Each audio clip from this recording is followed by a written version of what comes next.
In 1925, a killing frost swept across the mint fields of southwest Michigan on a night in late May, when the crop should already have been safe. It was not the first blow.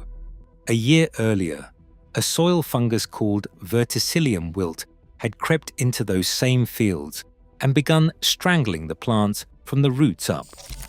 Together, the fungus and the frost gutted the harvest.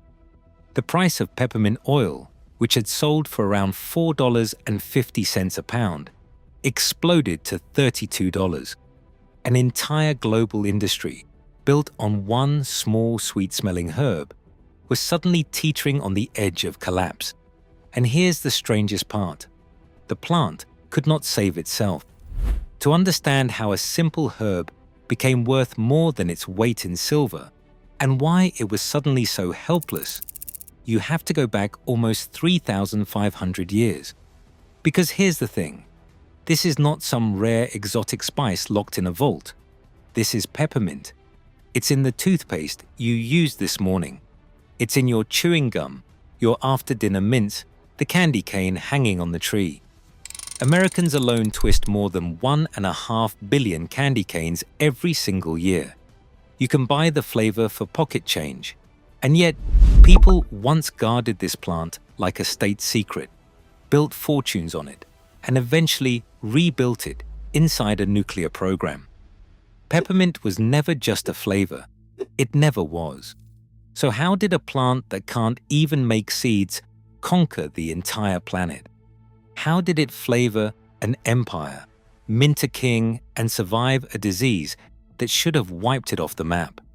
And what is it actually doing to your body every time your mouth goes cold? This story starts in the mud of the ancient world with a plant that technically should not exist. Humans have loved mint for a very, very long time. An Egyptian medical scroll called the Ebers Papyrus, written around 1550 BC, lists mint as a remedy for an upset stomach, the exact advice your grandmother would still give you today. Egyptians tucked dried mint leaves into their tombs and used its sharp scent in the embalming of the dead. To them, mint wasn't just pleasant, it was powerful. The Greeks turned it into a tragedy. In their myths, Minthe was a nymph of the underworld, a spirit of one of the cold rivers of the dead. The god Hades took a liking to her, and his wife Persephone caught them. In a jealous rage, she threw Minthe to the ground and crushed her underfoot, grinding her into the dirt. Hades couldn't undo the act, so he softened it. He gave the flattened nymph one final gift. From then on, every time someone stepped on her, she would release a sweet, cool fragrance into the air. That, the Greeks said, is why mint smells the way it does when you tread on it. A murdered girl, breathing perfume out from under your feet. The Romans were just as obsessed. The naturalist Pliny the Elder, writing in the 1st century, claimed mint stirred the mind and appetite to a greedy desire of food, and told students to wear crowns of it to sharpen their thinking. But here is the twist that changes everything. The mint all these ancient people knew was not the peppermint you know. True peppermint did not exist yet as its own species.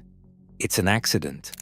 Somewhere, at some point, two different mints, watermint and spearmint, crossed and produced a hybrid. And that hybrid came out sterile. It makes almost no viable seeds. It cannot reproduce on its own at all. The only way a peppermint plant can ever make another peppermint plant is if a human being cuts off a piece of its root and buries it somewhere new. Think about that. Every peppermint plant on Earth is a clone, a copy of a copy of a copy, and for thousands of years, nobody even knew it existed as its own plant. That changed in a single English marsh, and it started with a theft. Around the year 1690, in the damp lowlands of the English countryside, someone noticed an unusual mint growing wild beside the streams and mill ponds. It was sharper than ordinary mint, colder, more medicinal. A man remembered as Dr. Eales is credited with spotting it, and in 1696, the great English naturalist John Ray gave it a formal write-up in his catalogue of British plants. For the first time in history, peppermint had a name of its own. The physicians and apothecaries of the day, the pharmacists of their era, understood immediately what they were holding. This new mint worked better than anything they had for calming stomachs, easing pain, and hiding the foul taste of medicine. It was, in modern terms, a blockbuster drug. So they did what people always do with a blockbuster. They tried to keep it for themselves.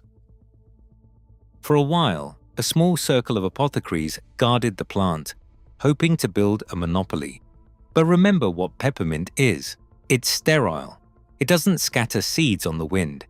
Every single plant has to be grown from a cutting, which means the entire secret could fit in the palm of one hand. And that is exactly what Undie did it. According to the old accounts, a rival smuggled out a single tiny crumb of the plant. He planted it, it rooted, and the monopoly was over. Stop and appreciate how fragile that moment was. The entire future of a global crop, millions of acres, vast fortunes, an industry that would one day flavor the world's candy. All of it traces back to one stolen scrap of root, not a sack of seeds, not a stolen field, a crumb. That single smuggled crumb didn't just break a monopoly, it planted the seed of an empire. This seemed like a small theft. It was not. Once the secret was out, peppermint found a home just southwest of London, in a town called Mitcham. Around 1750, farmers there began growing it commercially, at first just a few acres among their other medicinal herbs. But peppermint loved the moist, rich soil, and demand kept climbing. By the end of the 1700s, about 100 acres of Mitcham were planted with peppermint, producing some 3,000 pounds of precious oil a year. By 1850, that had swelled to around 500 acres. A quiet London suburb had become the mint capital of the world, and it announced itself for miles. In the early days, there were no stills at Mitcham at all. The freshly cut herb had to be hauled by cart into London to have its oil steamed out of the leaves.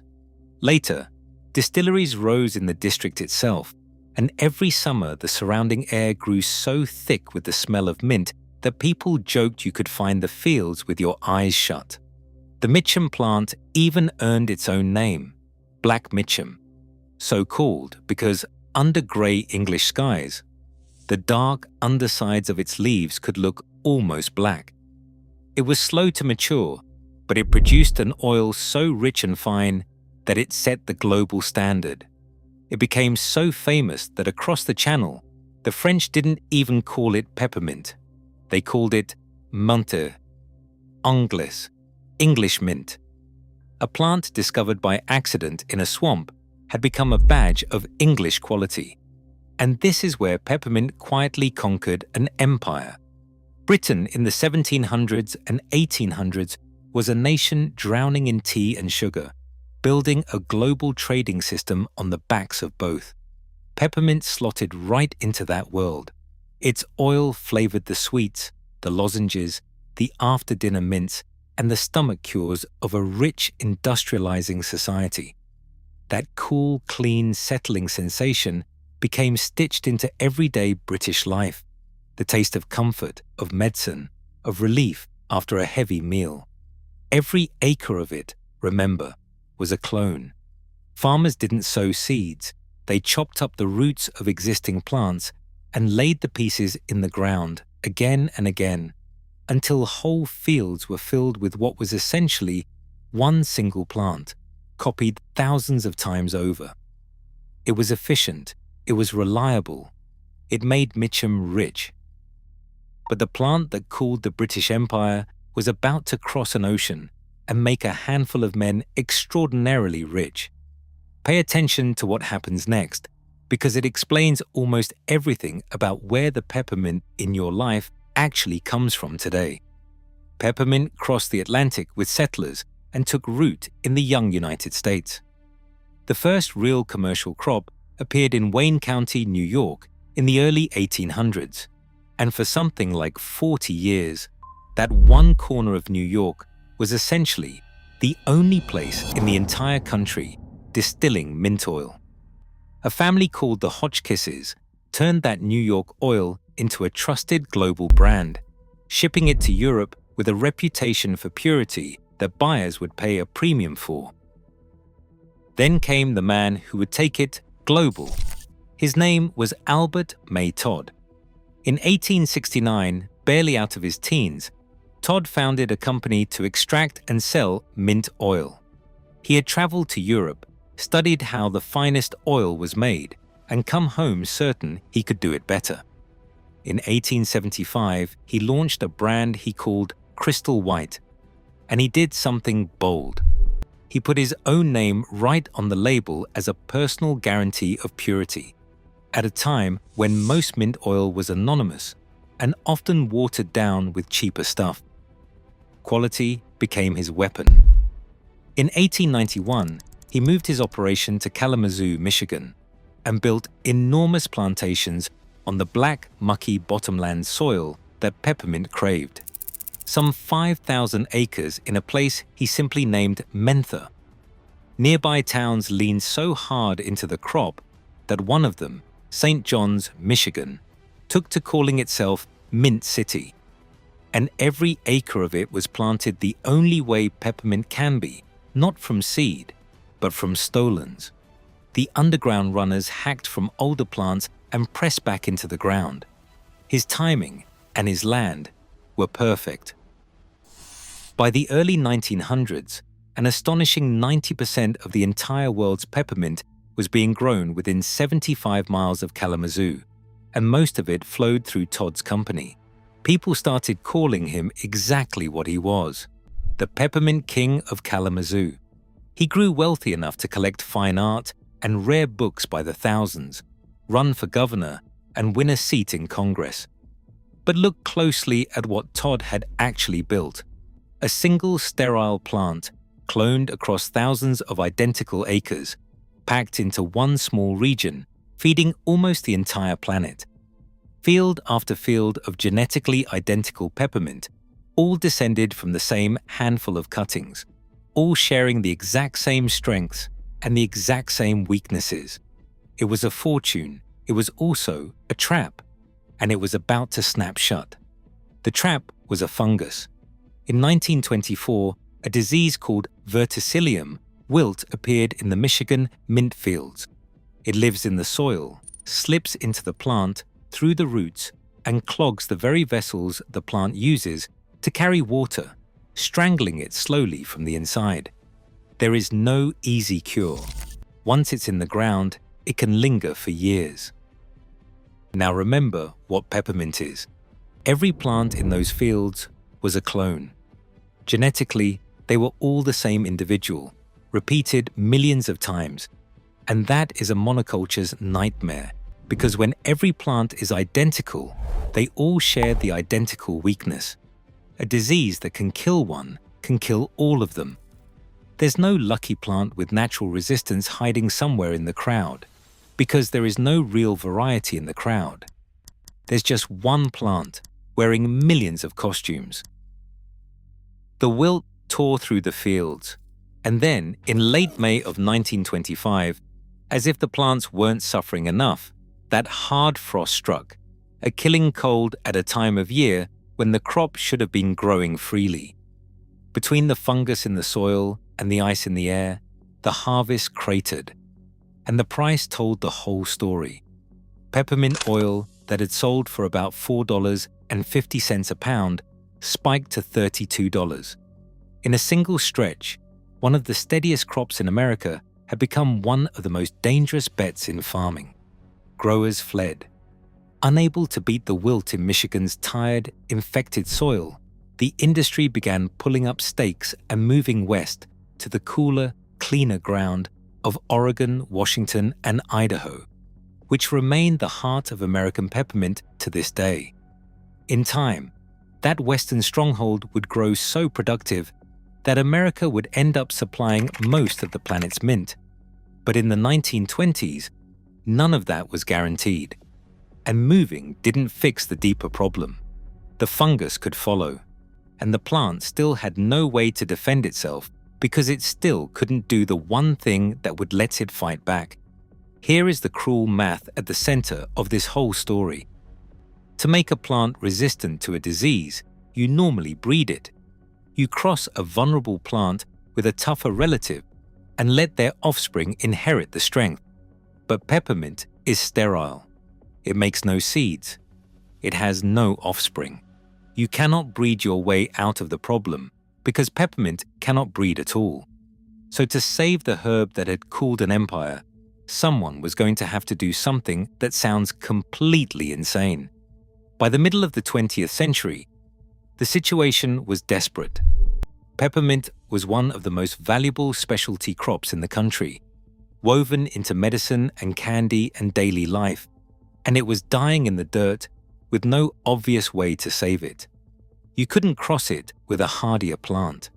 You couldn't wait for a resistant seed to appear because there were no seeds.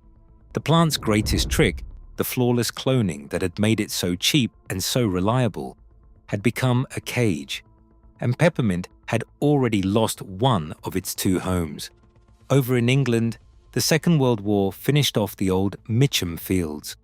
As the country scrambled to feed itself under blockade, farms that had grown lavender, peppermint, and other luxury herbs for centuries were ploughed under and replanted with wheat and potatoes. The gentle business of distilling English mint oil couldn't compete with a desperate need for calories. The birthplace of commercial peppermint faded out, and the burden of supplying the whole world shifted almost entirely onto the United States. So the pressure fell squarely on American researchers. They needed a version of Black Mitcham that kept its famous flavor but could shrug off the wilt. The same beloved plant, just tougher. But they flatly had no way to create that variation in a plant that flatly refused to reproduce. Unless they could force the plant itself to change, not by breeding it, by damaging it, by reaching straight into its DNA and scrambling it on purpose and praying that somewhere in the chaos, a stronger version would appear. And in the 1950s, that is exactly what they did. They took the world's most beloved herb and they put it inside a nuclear program. This was the dawn of the atomic age. The United States was pouring money into an effort called Atoms for Peace, trying to prove that nuclear science could do more than build bombs. It could grow food. Across the country, researchers planted what they called gamma gardens, fields with a radioactive source at the center, bathing the surrounding plants in radiation to force mutations, then watching to see if anything useful sprouted from the wreckage.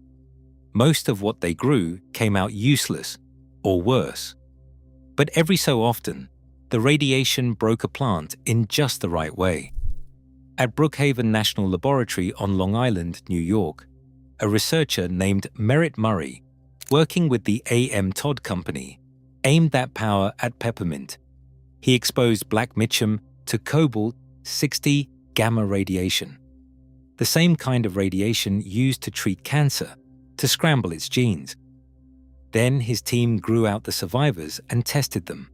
Not a handful, roughly 100,000 irradiated plants, checked one by one for the ability to survive the wilt. It worked.